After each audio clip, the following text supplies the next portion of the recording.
Mga kapuso, isa na namang motorista ang dumulog sa ating tanggapan matapos umano siyang mabiktima ng pulis na dati nang inireklamo dahil sa pangingikil. Atin niyang ipinarating sa PNP Highway Patrol Group.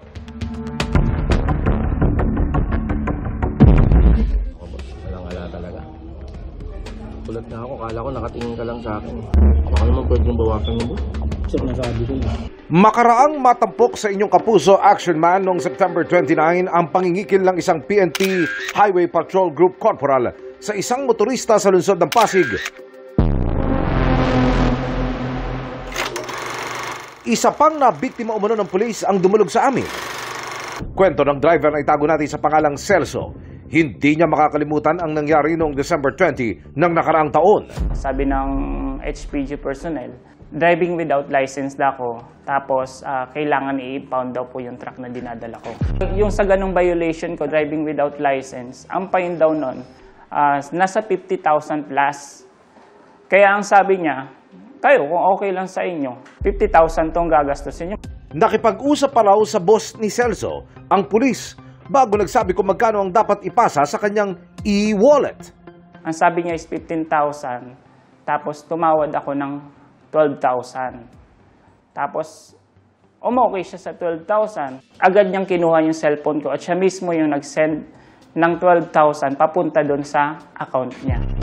Makaraang malagasan ng 12,000 piso, sumangguni si Celso sa LTO. Mali raw ang naging panakot na paglabag sa kanya ng HPG Corporal. Ang sabi nila, driving without proper restriction lang daw po yan. At yung fine lang daw po is 3,000 lang. Pero hindi po impoundable po yung sasakyan.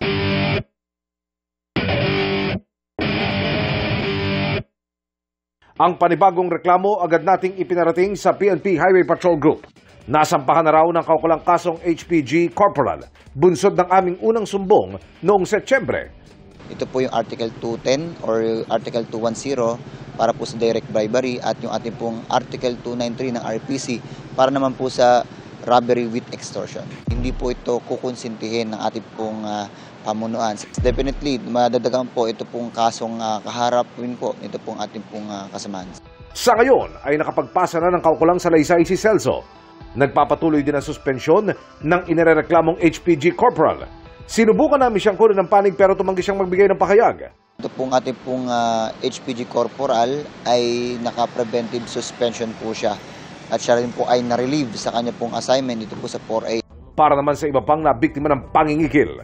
Makapagbigay lang po sa amin 24/7 or tumawag po sa amin po mga numero at hotline para po ito po ay ating pong ma-assist at mabigyan pa po ng karampatan pong police assistance. Mission accomplished tayo, mga kapuso. Para sa inyong mga sumbong, pwedeng mag-message sa Kapuso Action Man Facebook page o magtungo sa GMA Action Center sa GMA Network Drive, Corner Samar Avenue, Diliman, Quezon City.